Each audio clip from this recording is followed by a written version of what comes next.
call ourselves the boutique ad optimization company, heart of Denver, Colorado. Again, my CEO has been in the industry for about as long as I have. We actually connected at a company when we both started in the industry. So he pulled me on about 1.5 years ago.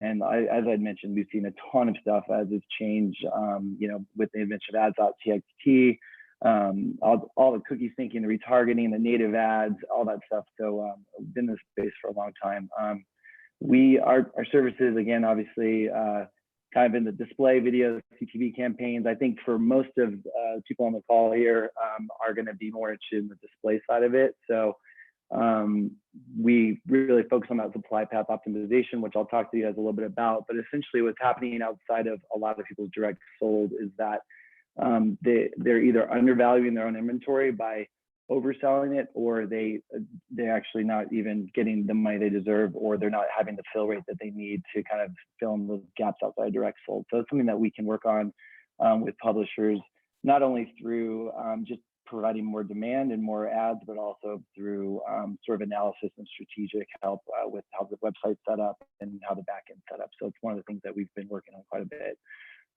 Quick goals, obviously, build long-term partnerships, help you guys build revenue, and just kind of keep it simple. So one thing that we're happy about is we don't have any long-term contracts. Our retention rates are really high with our publishers, and that's basically because we're providing a good service and we're delivering and we're paying consistently. So in the end of the day, those are things that seem to matter the most to people. So okay, thanks, Phil. Next slide.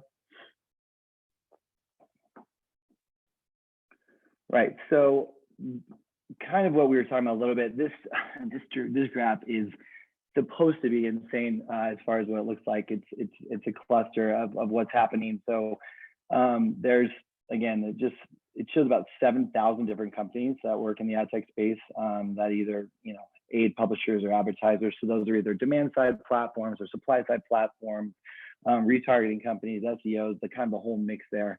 And I think the real issue here is that all of these companies obviously have some value or a lot of value, but there is also some redundancy, and it's also difficult to know kind of what you need and when you need it. For the sake of this conversation, I mean, the truth is there's a lot of different demand partners out there that can target a lot of different agencies or network demand, and header bidding, pre-bid, all that stuff. You don't need that many to, I think, make a significant impact on the bottom line of your revenue. So what we're here to do is kind of just help simplify, because some of the publishers that might be listening to this might have a little bit of a smaller footprint. What we can do with and working with people like Phil and other press associations as well, is we kind of cultivate all those the audience from all those publishers, and we're able to attract larger buys to that audience. Okay, so and again, something that we can talk about on a case-by-case basis is how we can actually come in and help, just with strategic play around how the website's set up, what your current partners look like, and there's probably some ways to get rid of some of those redundancies there. So, okay, next slide. All right. So again, one thing, and I guess this is probably a good time to say, so what we've done, and the way we've been able to find an is we're connected to a handful of local agencies and a handful of national agencies. We have some nice programmatic partnerships as well. And so we're able to bring some unique demand to the table. So again, outside of your direct sold campaigns, or let's say you have a client that buys the leaderboard, the 728x90 on the top of the homepage for the month, and maybe that's a $500 or $1,000 or $2,000 charge or whatever that is. We're not there to we're here to supplement those efforts, essentially, right? So there's probably some money left on the table there, and it's a way for national campaigns to come in and buy across like a broad scope of an audience they're looking for, right? So local and regional press, or last year when we had a lot of political, it was a nice way to target specific states, things like that. So that's some of the demand that we can bring to the table. And of course, you'll get your sort of, your lending tree ads, Einstein Bagel, things like that, which is, which is important. And not everyone will see the same ads as they go. It kind of depends on where they go on the web, what they've put in their shopping cart, what sunglasses they've looked at, things like that. So there is some retargeting that happens there as well. And our goal really kind of with the business context is that we want to find that line, help you, and you guys want to do this too, right? Find that line between a good user experience, but also, a way to support the business and create revenue opportunities and obviously keep people employed and the whole thing. So there's that kind of that balancing act that's been happening ever since the first ads were put online. So, but our job really with that is to make sure that your audience isn't seeing, for example, like belly fat ads, or I don't know, let's say you have a deal with like the local Toyota dealership in your town. We would want to make sure that we're not putting, Honda ads or other car ads and stuff. So those are things that we can block. And also, if you guys have let's say you guys have a list of partnerships that you're going for, that you're prospecting, or potentially you're on the cusp of a national deal with, like, let's say a lending tree or a Coca-Cola or something, we would certainly make sure those are blocked so they don't have access to your inventory through us. And just so you guys know how we work, and this also talks to integration, can be fairly seamless. We use our seats on Google AdX, it's our main ad server, and we simply give you ad tags and one line of ads.txt, which just basically proves to Google that we are running where we say we are, and so that advertisers know exactly where their ads are running when they serve. Okay, next slide, Phil, thanks. Right, so where do we fit in? Again, you guys we're kind of in the middle right there, as you can see, obviously.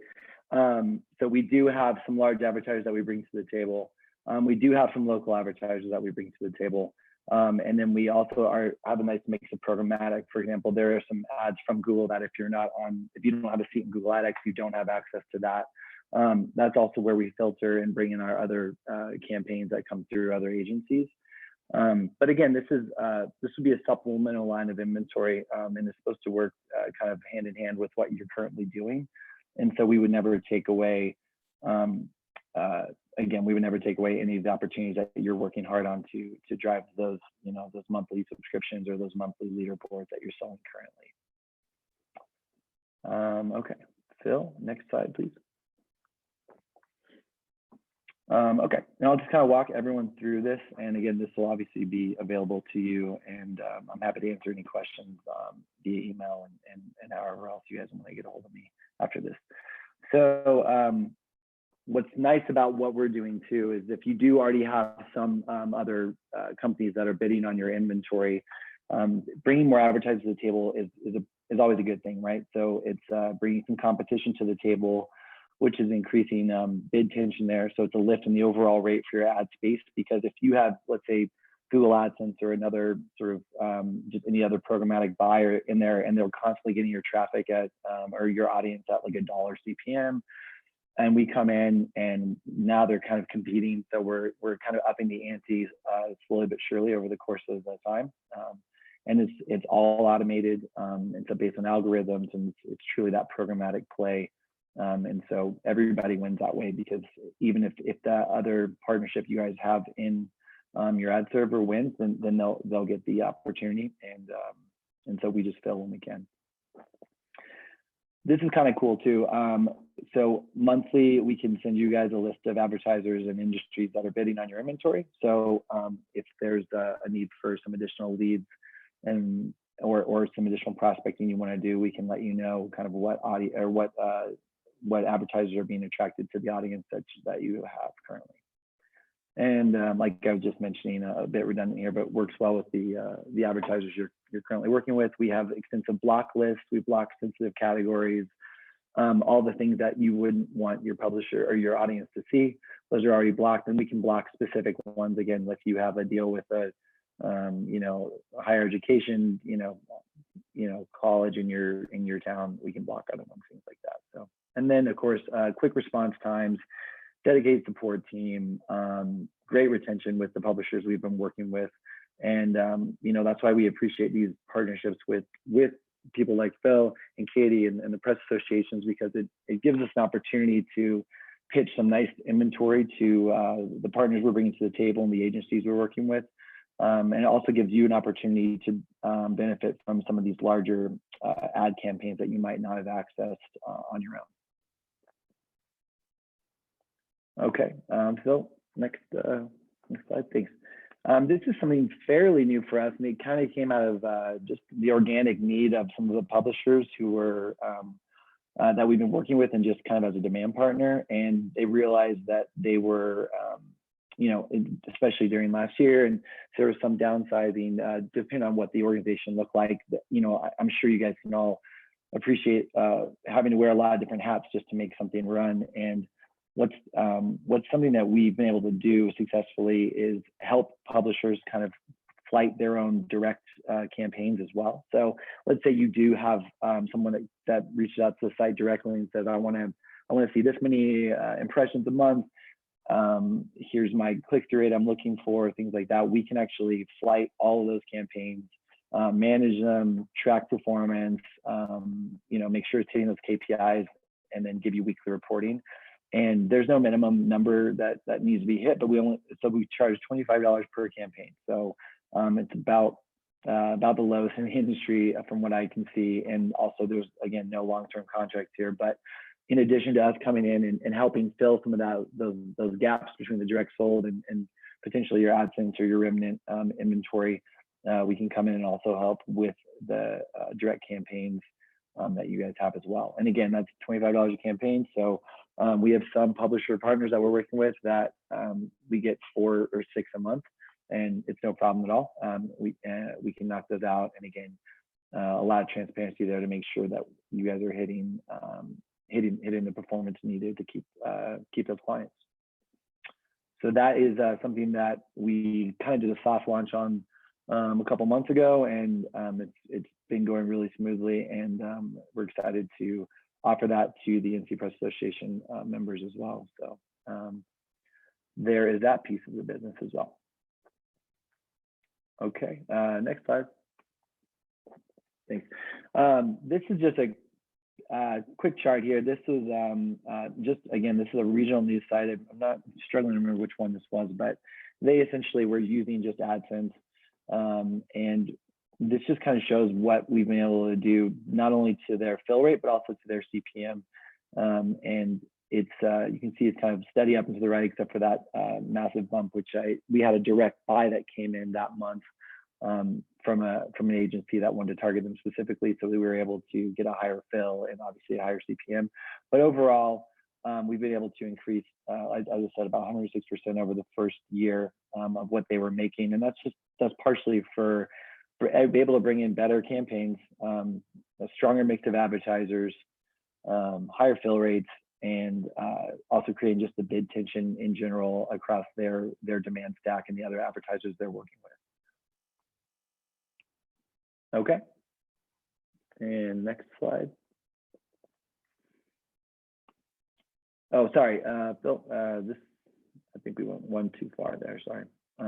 Just a quick look at who we're with. So we work with a handful of, obviously, some of these sites. We work with, obviously, NC Press Association, and since then I think our roster is around 150 direct publishers that we work with at this point. So you can see as a portfolio in general, when we bring that to the agencies we're working with, there's some pretty good leverage there, and it can produce some nice buying power across that portfolio.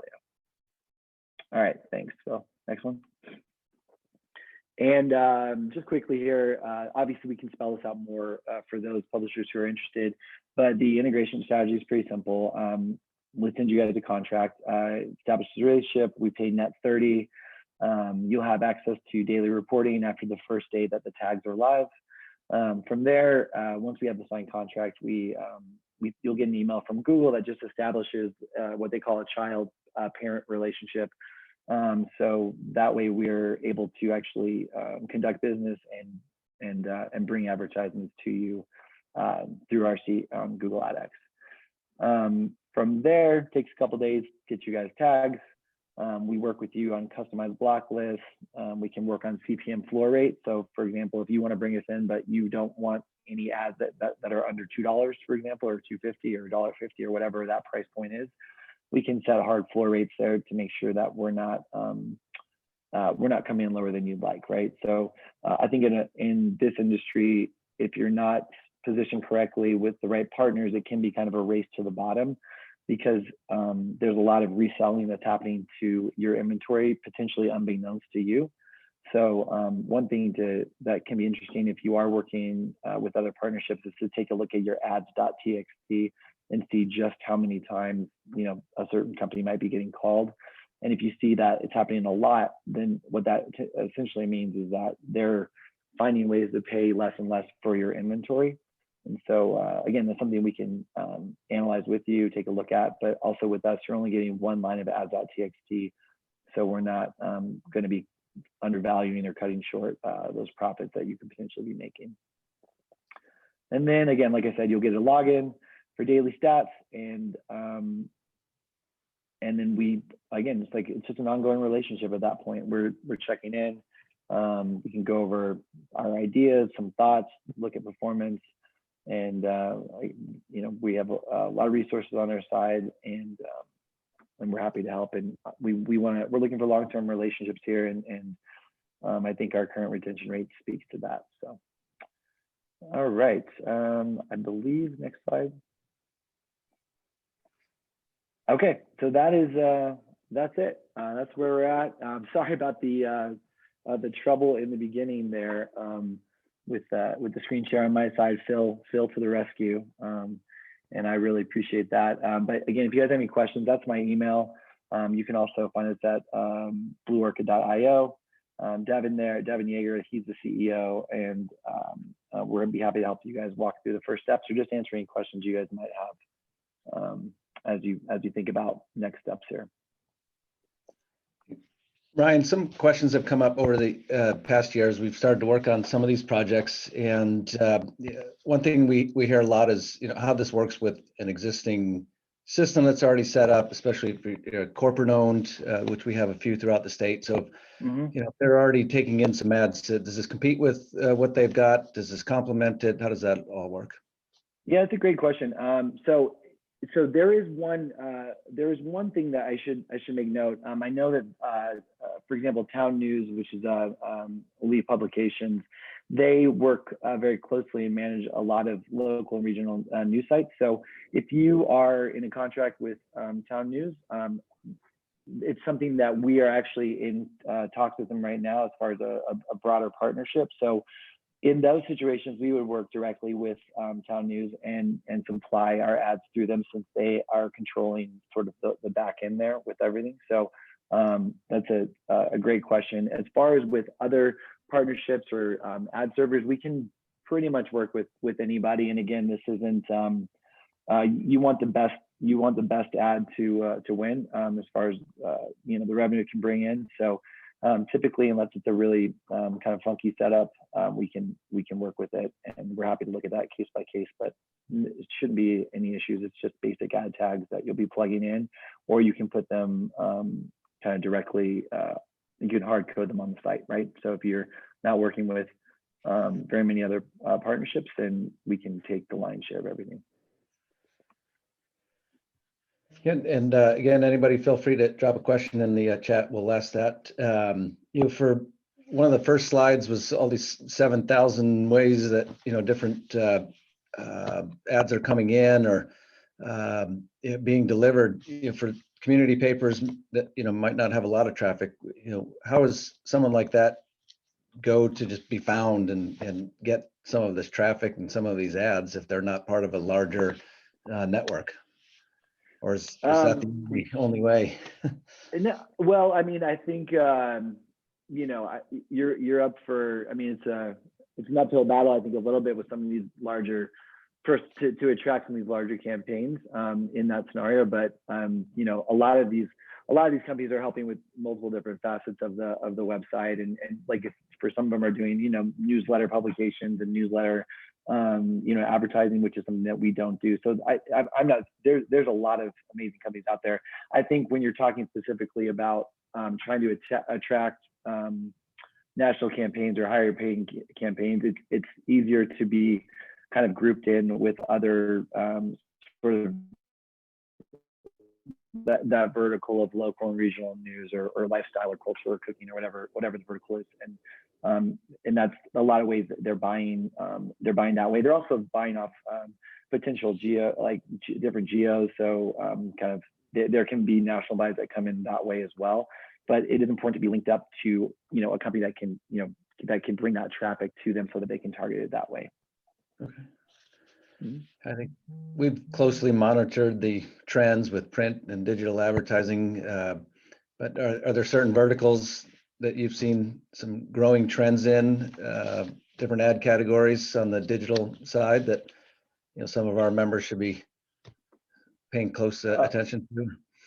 As far as some of the campaigns that are floating around, right? So I mean, last year, is that the question, Phil? Sorry, I just want to make sure I'm reading. What's your crystal ball look like for the coming year? Oh, you know what? I wish I had when I was just listening to some conversation around some stocks, and that's where you want the crystal ball. But I think as we kind of come out of the pandemic, or at least come into some more immunity and herd immunity and whatever that looks like, I think you're going to see probably a lot more retail, getting people out of their house, potentially like some of the gym membership stuff, car stuff. I mean, we didn't see, it's interesting because last year we didn't see really, we saw a very small kind of initial drop in programmatic advertising. And then it kind of, the budget just shifted, right? So it went from restaurants, right, and things like that to shifted to I don't know, whatever people were doing during the pandemic. So it just moves around quite a bit. But I think when you think about what the world looks like when it reopens, I mean, you just kind of follow that. But I think there'll be a lot more as restaurants, and again, things that are recreational and tourism is probably going to be a big one that I think will pop up a lot this year. We're already seeing more of that too. So I'm getting like Airbnb ads all over the place, and VRBO, because I went and looked at something. So again, if you went to one of those sites and it's following you around, it's because they've retargeted you successfully. Right.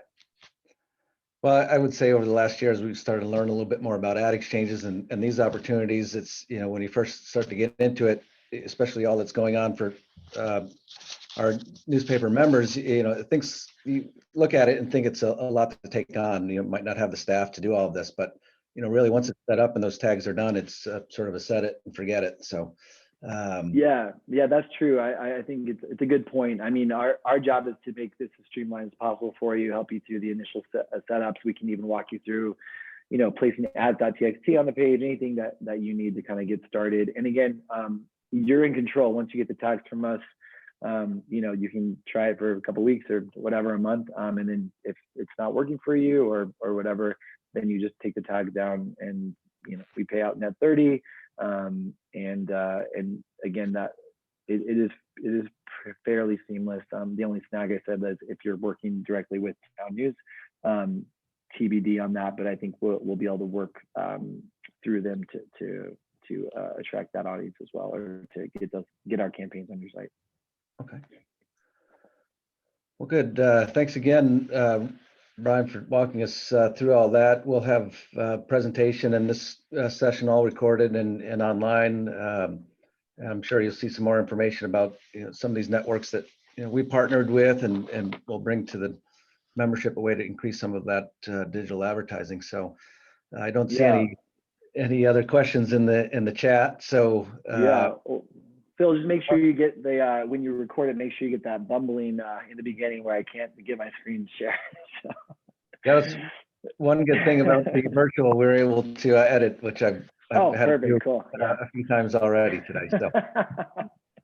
All right, sounds good. I'm gonna find myself on TikTok with stunned face trying to figure out what's going on. No, you're good. So. Awesome. Okay, well, thank you guys so much, Phil. I appreciate it as well. Thanks for the opportunity. It means a lot, and we hope we can help you guys out. Okay, all right, thank you. And to those on the call, on the Zoom, we'll have our next session at 4 o'clock, a general business meeting. And again, we're launching all of our awards on the Press Association website at 4:30. So you'll be able to find all the links there. So thanks for joining us, and we'll see you all soon. Thanks, Ryan.